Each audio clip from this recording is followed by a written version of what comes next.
Assalamualaikum warahmatullahi wabarakatuh.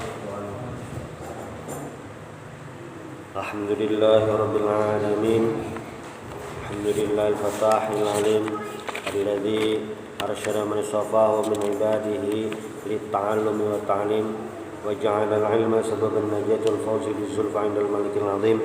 Wassalatu wassalamu ala man arsalahu Allahu hadan ila siratal mustaqim wa ala alihi wa sahbihi al-faizin bi suhbatihi wa ittiba'ihi bil khuludi fi daril baqa'i wan na'im.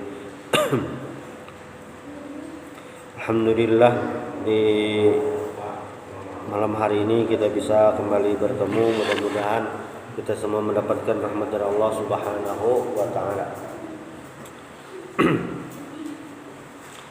Selanjutnya malam hari ini kita akan bahas tentang sirah atau tarikh dari perjalanan hidup Rasulullah sallallahu alaihi wasallam. Dakwah Rasulullah sallallahu alaihi wasallam tugasnya itu untuk liyukhrijan nas minadh-dhulumati ilan nur, mengeluarkan orang-orang dari kegelapan kepada cahaya, memberikan petunjuk kepada orang-orang. Bangsa Arab waktu itu adalah masyarakat ketiga. Jadi ada dua imperium besar, ada Romawi, ada Persia. Nah, masyarakat Arab itu dunia ketiga, tidak dipandang, tidak ada apa-apanya. Nah, Nabi Muhammad diutus di situ. Selain itu juga masyarakat Arab ini puncak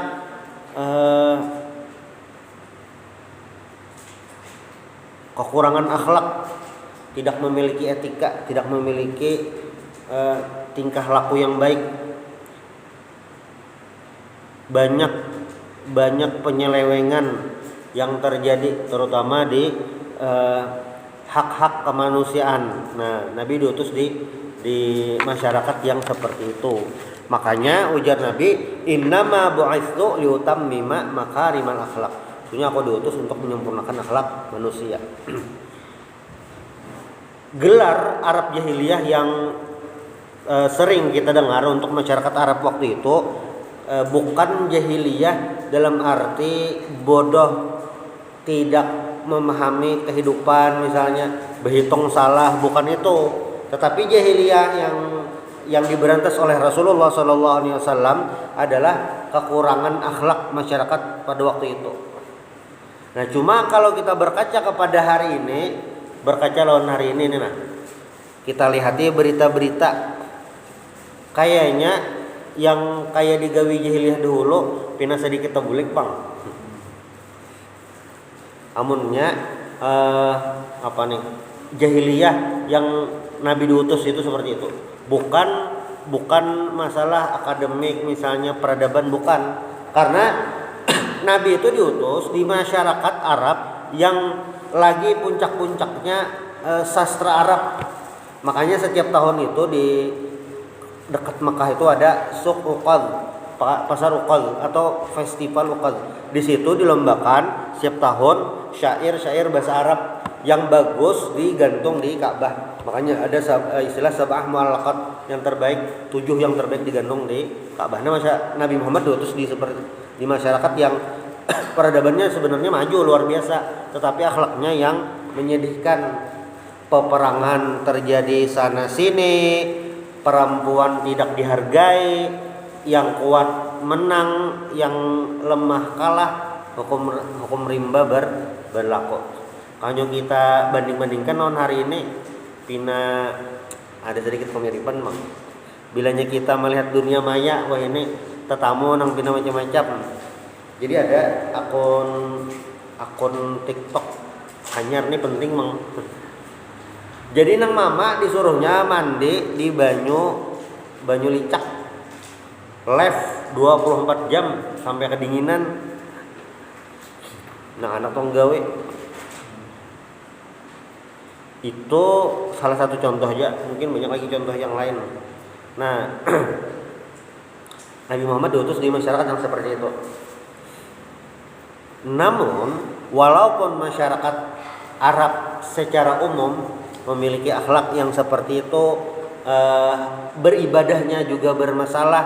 Jadi Masjidil Haram itu banyak patung-patung di sana karena masyarakatnya sudah melenceng dari ajaran Nabi Ibrahim alaihissalam. Jadi setelah Nabi Ibrahim dan Nabi Ismail berdakwah di kota Mekah, beliau berdua meninggal, itu tidak ada lagi nabi yang melanjutkan. Berarti nabi habis lah iman Nabi Ibrahim dan Nabi Ismail. Ada, tapi tidak diutus di sana, di tempat lain. Nah, untuk yang Mekah itu ada lagi nabi. Apalagi nabi-nabi sebelum Nabi Muhammad itu sifatnya lokal. Jadi misalnya kayak Nabi Syuaib penduduk Madian saja. Nabi Hud untuk kaum Ad saja. Nabi Soleh untuk kaum Samud saja, ada yang lain. Jadi kayak lokal gitu. Dasar ajarannya, perintahnya kayak itu aja, kadang kemana-mana. Jadi terbatas. Nah, setelah Nabi Ibrahim dan Nabi Ismail meninggal, di Mekah itu ada lagi. Sehingga makin jauh jaraknya, ajaran menyembah Allah, mentauhidkan Allah itu sudah melenceng macam-macam. Nabi Muhammad diutus di masyarakat seperti itu.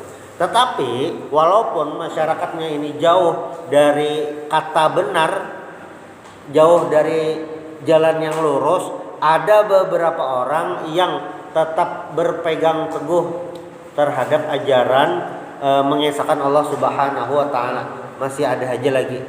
Karena ajaran Nabi Isa itu tersebar aja. Dan ajaran Nabi Isa ini di masa itu sebelum Nabi diutus, ada yang bujur tuh ada aja katanya. Yang tersebar, yang belum terkontaminasi itu masih ada. Kalau orang Arab sendiri ada beberapa orang yang dicatat dalam sejarah. Yang pertama yang tidak terpengaruh dengan kemusyrikan orang kafir Quraisy, ngarannya Waraqah bin Naufal. Waraqah bin Naufal ini adalah sepupu Siti Khadijah, dan beliau fastahkama fin nasraniyah wa taba'al kutub fi ahliha hatta alima ilman min ahli kitab. Jadi Sidin ini Nasrani dan belajar kitab, berarti kitab Injil waktu itu, dan menjadi salah satu ulama Nasrani waktu itu. Cuma tinggalnya di kota Mekah, di Arab, masyarakat Arab. Nah itu tahun Allah Ta'ala. Nah itu. Lalu ada juga ngarannya Ubaidillah bin Jahash. Nah, Ubaidillah bin Jahash ini malah aneh gitu. Sidin asalnya kada terkontaminasi, lalu masuk Islam, lalu hijrah ke Habasyah bersama kaum muslimin yang lain. Saya di Habasyah itu Sidin ini pindah jadi Nasrani, pulang. Nah, lalu wafarakal Islam bahasanya. Wafarakal Islam itu artinya murtad. Wa hatta halaka hunaka nasraniyan. Jadi meninggal dalam keadaan Nasrani.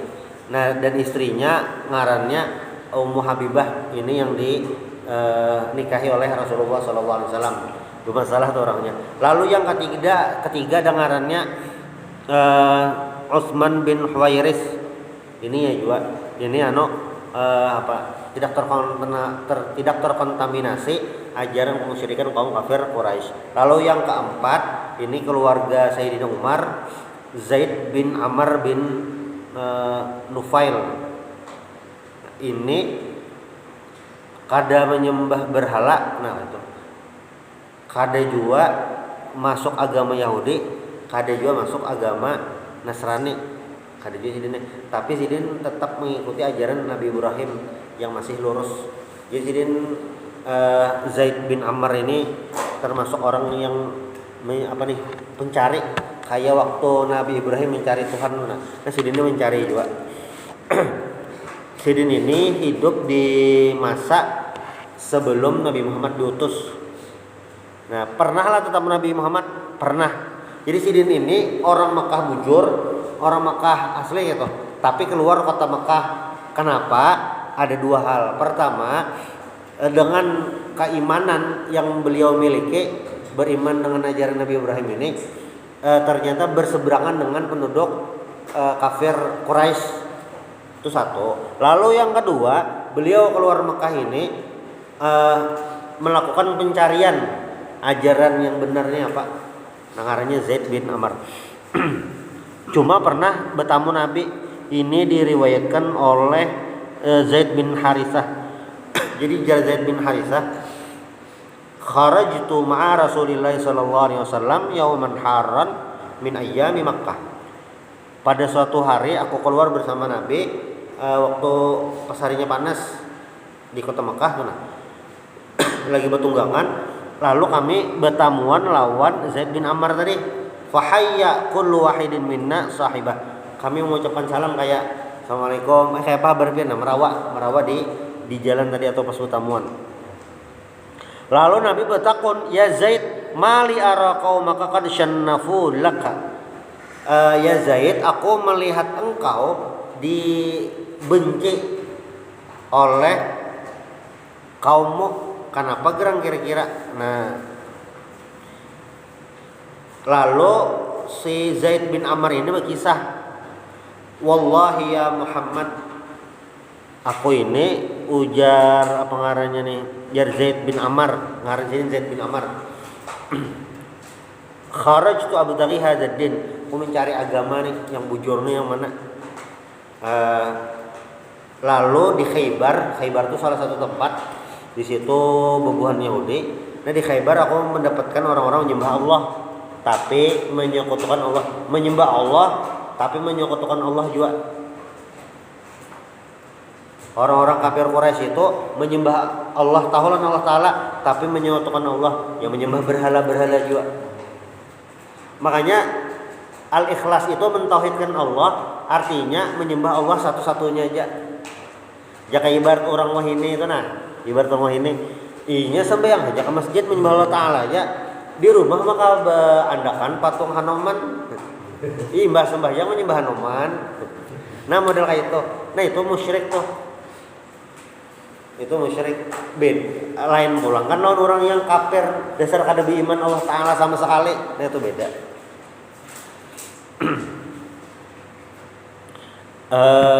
Orang tuh tolak kedukun. Nah itu jatuhnya di musyrik. Inya lawan Allah Ta'ala percaya aja. Kedukun juga kayak itu. Karena merasa dukun memiliki kekuatan.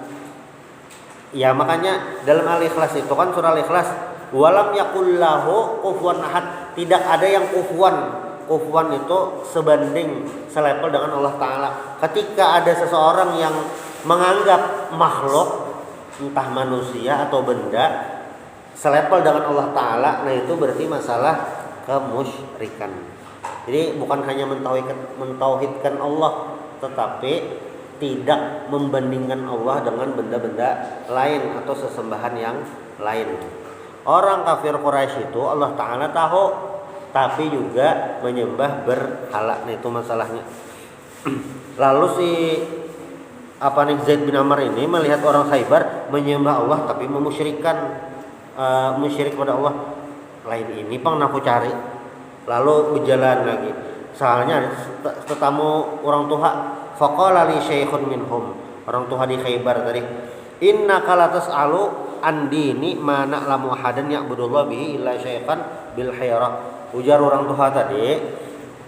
Nah, kayaknya ikam cari agama yang lurus ini ada di kota Hirah ngarannya. Datangi ke situ. Lalu didatangi Zaid bin Amr nih.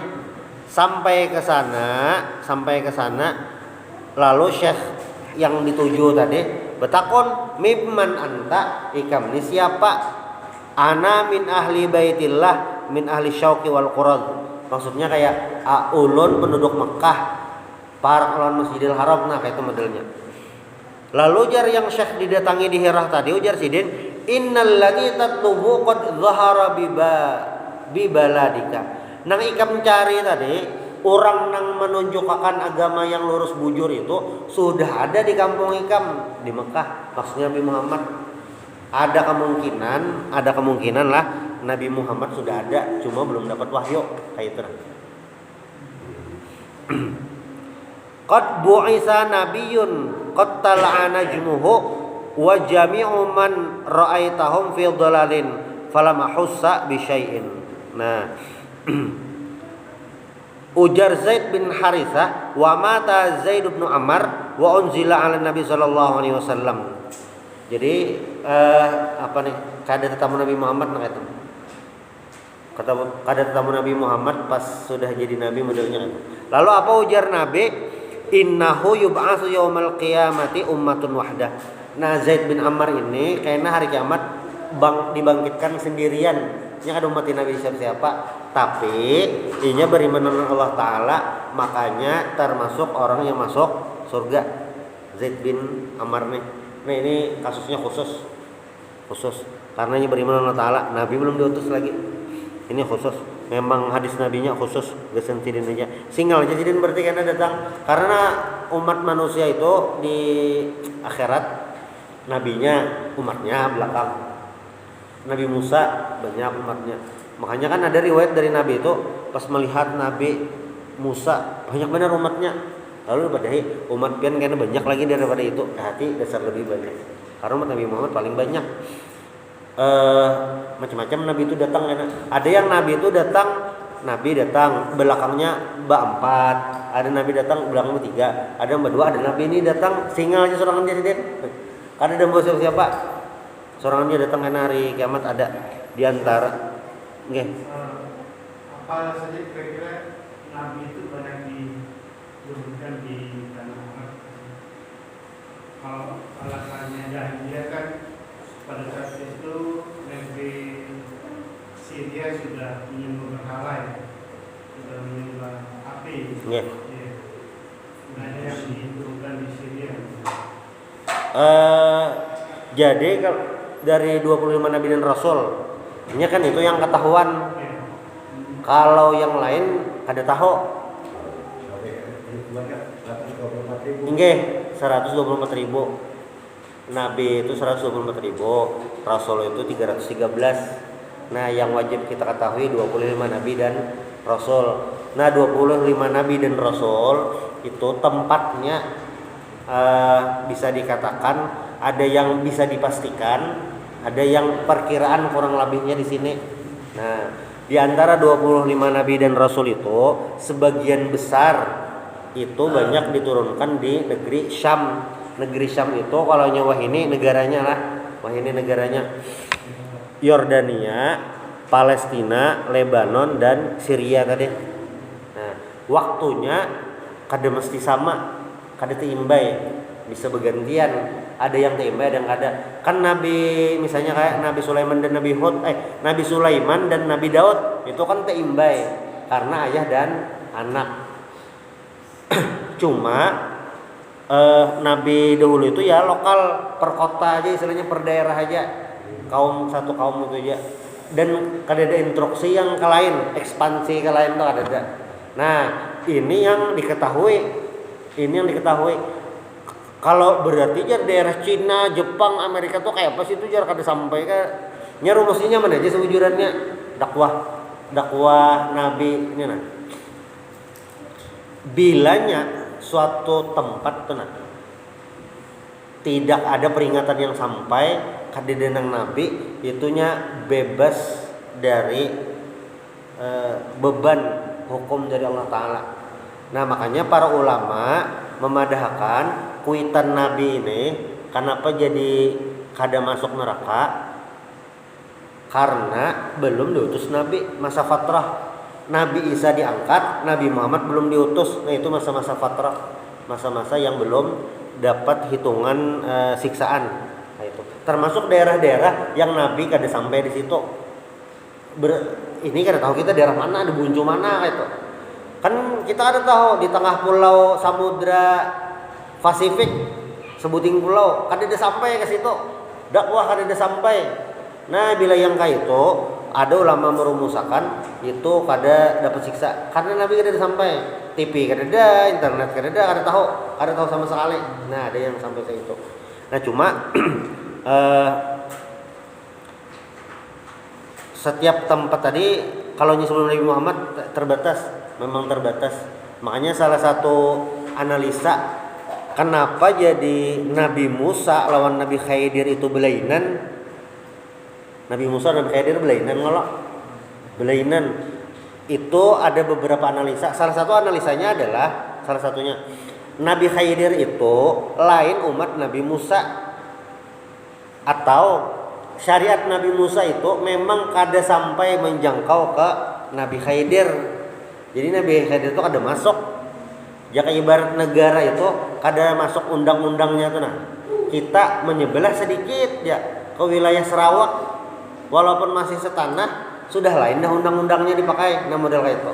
Ada salah satu analisa kenapa Nabi Khidir ini kada memakai syariat Nabi Musa.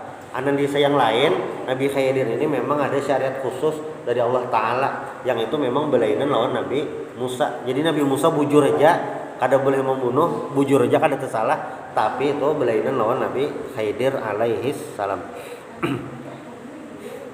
Nah, itu tadi masalah yang umat-umat sebelum Nabi Muhammad. Ini beberapa orang aja Bang, ada banyak. Ada beberapa orang. Termasuk juga kisah Ashabul Kahfi. Ashabul Kahfi ini kejadiannya sebelum Nabi Muhammad juga. Sebelum Nabi Muhammad dan sesudah Nabi Isa alaihissalam. Nah, di masa itu sudah agak jauh dari Nabi Isanya. Tetapi ajaran untuk mentauhidkan Allah itu masih ada lagi. Sehingga yang buat Ashabul Kahfinya nih nang orang betujuh nih itu ya beriman terhadap Tuhan yang esa. Cuma pemerintah waktu itu melarang, memburu orang-orang yang mentauhidkan Allah. Tahu istilahnya tuh Masihiyah, artinya menyembah Allah Ta'ala. Memang diburu. Makanya mereka mengambil jalan aman keluar dari kota, mengasingkan diri keluar kota, ya sembunyi di gua. Lalu kan 300 tahun kemudian rajanya berganti dan rajanya ini sudah menyembah Allah Subhanahu wa taala, lain sudah. Jadi kayak ini aja.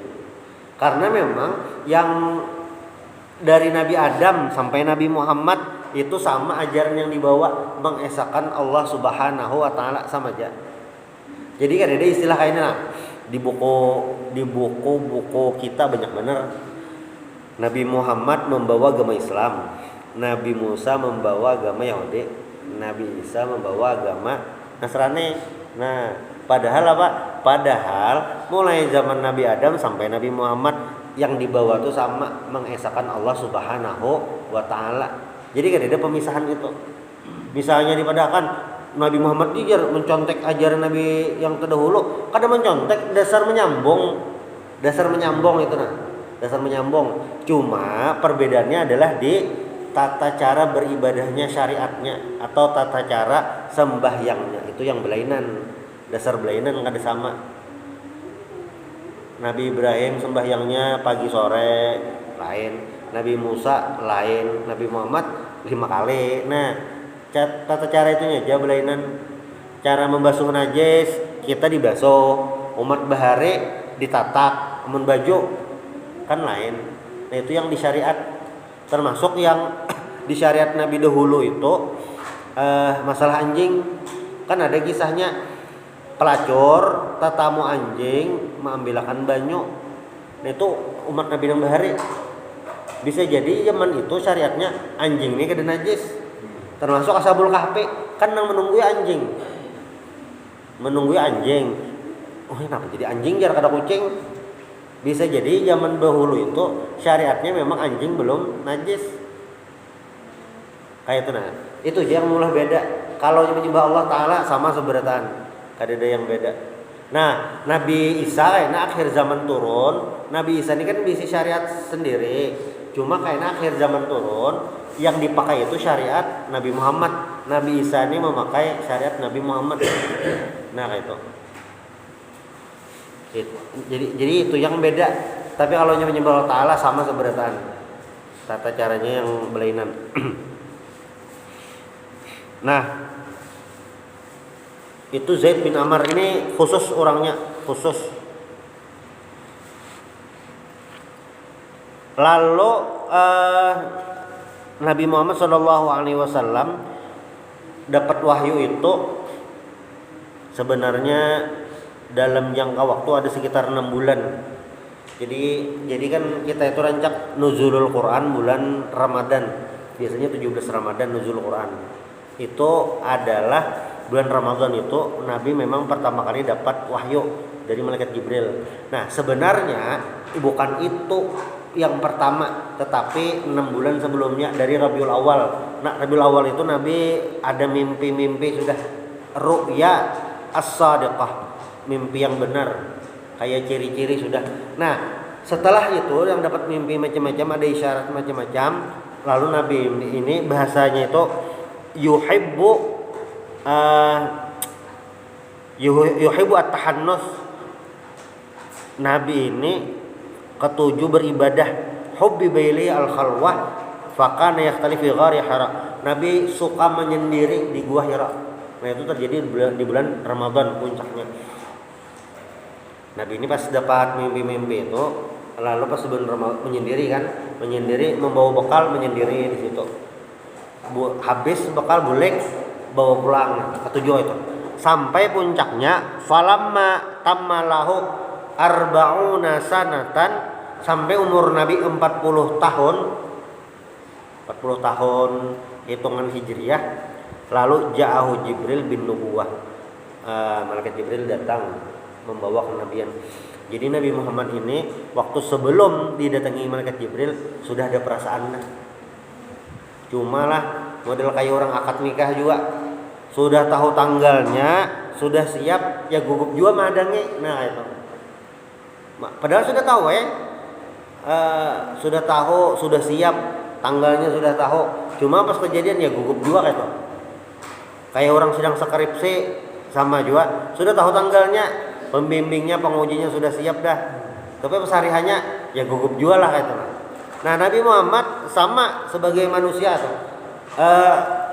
Sudah ada merasa tuh. Tapi pas hari hanya ya gugup juga tetamu, karena ini peristiwa yang luar biasa.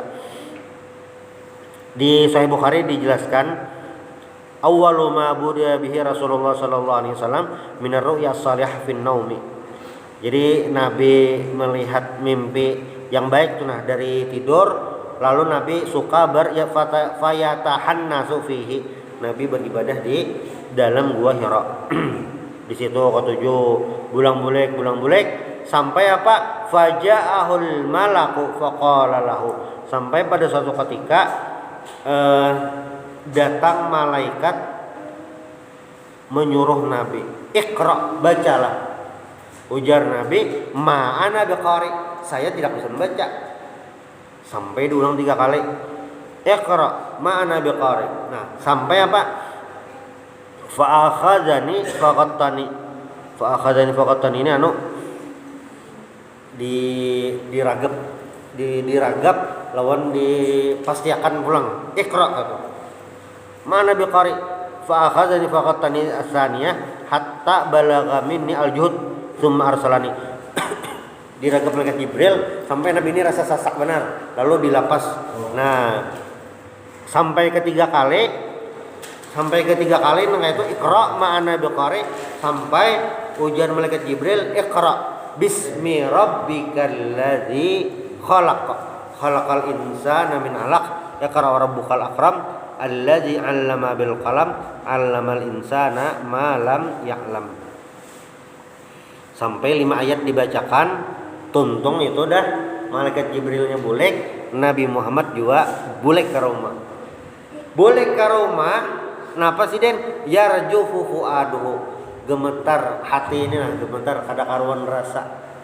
Mbah lagi menyorangan di gua Hira, soalnya ada orang datang langsung menyuruh membaca. Ini di luar itu dari malaikat, kita lagi santai misalnya, dilanggar misalnya, menghadangi sembahyang subuh, datang song-song, soalnya ada assalamualaikum, berarti orangnya ada. Padahal mungkin jin nomor sembahyang juga kalau kebetulan salamnya kedengaran misalnya itu bang, ada orang itu. Nah, jadi Nabi kada karuan rasa Fadakhala ala Khadijah binti Khuwailid radhiyallahu anha faqala zammiluni. Lalu berkata kepada Siti Khadijah, ya Khadijah, zammiluni. Selimuti aku. Ini gugup benar, Nabi Muhammad bingung, ada karuan rasa antara apa macam-macam, apa ini.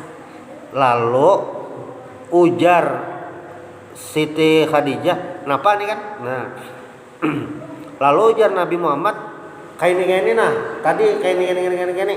Laqad khasyitu ala nafsi, aku takut terhadap diriku kejadian ini nah.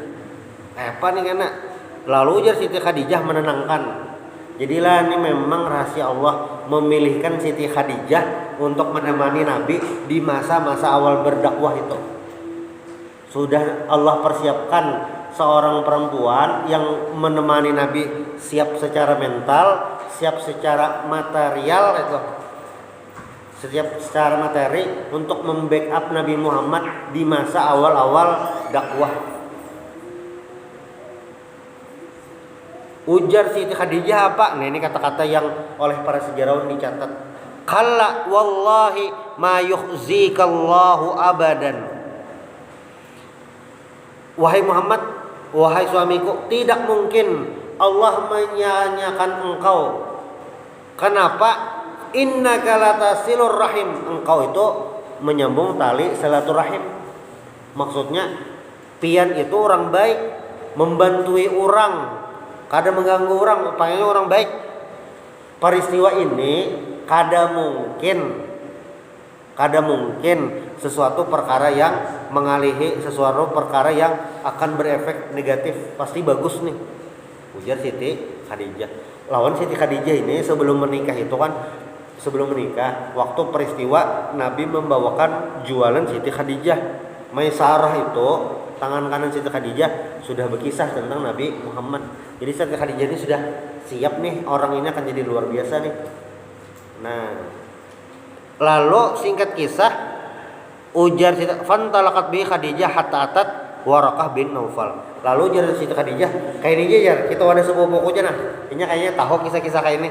Lalu mendatangi Waraqah bin Naufal. Nah, Waraqah bin Naufal tadi Nasrani, agamanya Nasrani fil jahiliyah. Tapi si ini dasar orang alim. Di Nasrani ini dasar kitab Injilnya tuh dasar hafal lawan paham kayak itu. Lalu jar Siti Khadijah, sepupuku coba dengarkan Muhammad anak berkisah, laki ulun anak berkisah. Isma min ibni akhika, dengarkanlah dari anak saudaramu. Dengarkanlah berkisah apa. Lalu Nabi Muhammad berkisah, "Yabna akhi, madza tara?" Wahai anak saudaraku, apa yang kau lihat? Lalu Nabi berkisah ya kan, Nabi tadi di Gua Hira, lalu tetamu ini disuruhnya Iqra nih, macam-macam. Lalu jar Waraqah apa? Langsung aja sini menangguh. Lah ini lain penangguhan yang pada nambah tuh lain. Dasar ada ilmunya dah. Wa hadzan namus alladzi nazzalallahu ala Musa. Ini adalah namus. Namus itu nama lain dari malaikat Jibril. Oh, ini malaikat Jibril nih. Ujar Waraqah, malaikat Jibril yang dahulu pernah mendatangi Nabi Musa juga. Oh, Nabi. Ya laitani fiha jaza'an. Ya laitani fiha jaza'an tuh kayak ini nah. Jakanya aku masih anom nah kayak itu. Ya laitani fiha jaza'an. Jakanya aku masih anom. Kenapa gerang? Laitani aku nuhayyan iz yukhrijuka qaumuka. Karena kaina jakanya aku masih masih hidup juga kayak itu. Kaina tuh nah, kaina kaum engkau akan mengeluarkan engkau dari Mekah, mengusir, memusuhi. Nyata dah. Lalu ujar Nabi, hah? Iyalah, kan Nabi Muhammad ini sebelum umur 40 tahun disayangi orang Mekah, makanya gelarnya Al-Amin. Waktu peristiwa renovasi Ka'bah yang mendapatkan kehormatan Ma'andak Hajar Aswad, ya Nabi Muhammad. Saking dihormati orang Mekah, disayangi. Makanya waktu Warakah bin Naufal memadahi Ikam tuh kayaknya diusir, dibully, disambati orang. Hah? Ya Nabi, au mukhriju yahum, apakah mungkin mereka mengeluarkan aku, mengusir aku? Mungkin lah. Nah, lalu ujar Warakah, iya, lam ya'ti rajulun qad bimithli ma ji'ta bihi illa udiya. Tidak ada satu orang pun, ini berarti kisah-kisah dan bahari, tidak ada satu orang pun yang mengajak kebaikan, seperti yang kau lakukan nanti pasti dimusuhi, pasti dibenci, pasti dicaci maki oleh orang keluarganya atau keluarganya, orang kampungnya. Lalu ujar Warakah, wa in yudrikuni yaumuka ansuruka nasran muazzaran. Jadi Warakahnya sudah tuha, buta pulang gitu nah. Tuha benar tuha gitu. Jakanya aku masih hidup, ada waktu Ikam dibenci, dimusuhi, pokoknya aku tolong habis-habisan, mati-matian tupang, karena Ikam pasti dimusuhi dah, pasti. Kita membayangkanlah ada orang nih di kampung disayangi orang kampung. Sekalinya orang tadi nanti disayangi orang kampung tadi, pada suatu hari mengajak orang kampung untuk berbuat baik. Imbahnya apa? Imbah mengajak berbuat baik malah dimusuhi. Bingung kalau Nabi Muhammad itu ya bingung. Mungkin lah, maka boleh menyayangi aku aja.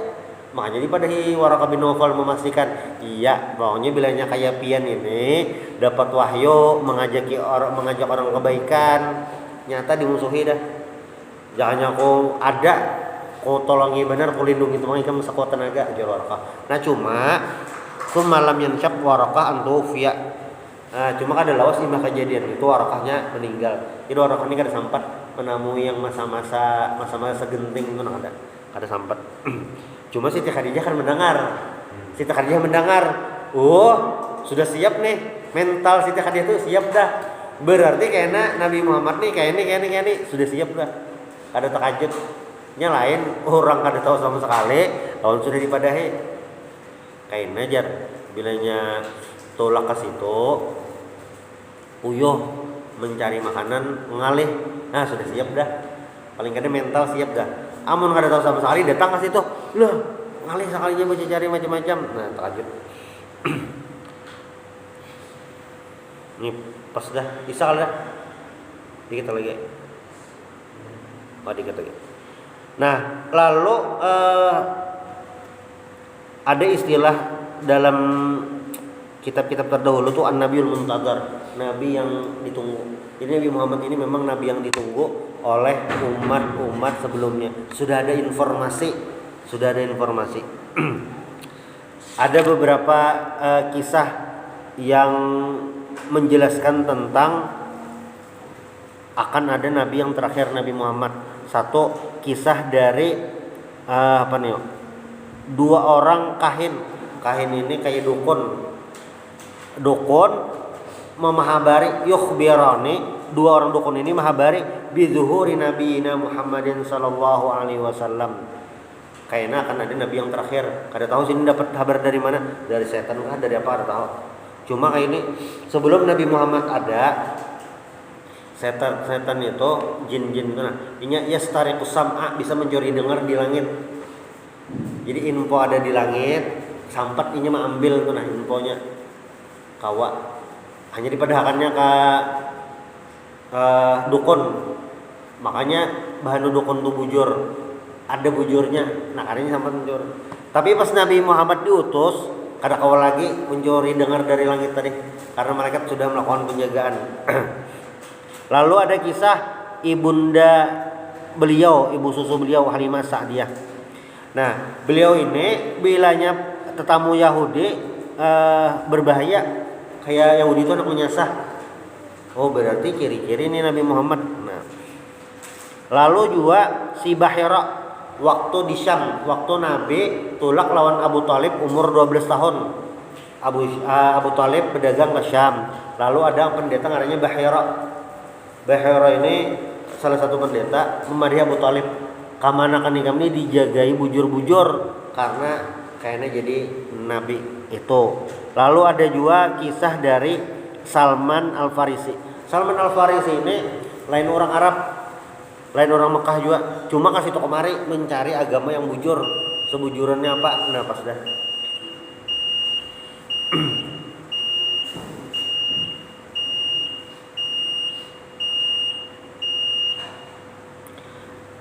Nah, salah satu juga kabar yang terakhir Abdullah bin Salam. Jadi Abdullah bin Salam ini adalah pendeta Yahudi orang Madinah. Orang Madinah. Waktu Nabi Muhammad sampai ke Madinah, Sidin langsung berislam.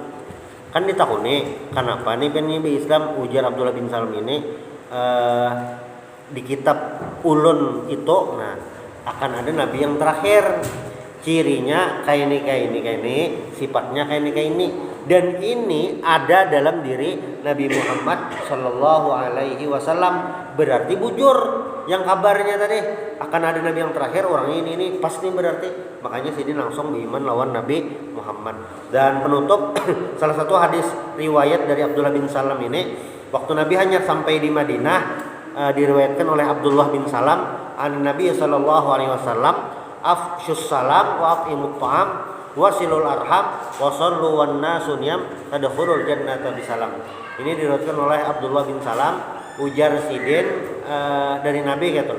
Ujar Nabi, afshus salam, sebarkan salam, wa at'imut ta'am, berilah orang lain makanan, wasilul arham, tak sambunglah tali silaturahim, dan wasallu, dan salatlah, wan nasu niyam, orang-orang sedang tidur berarti tahajud, tadkhulul jannata bisalam, masuk surga dengan keselamatan. Mintalah minta ridha, subhanakallah bihamdik, asyhadu an la ilaha illa anta, astaghfiruka wa atubu ilaik. Al-Fatihah.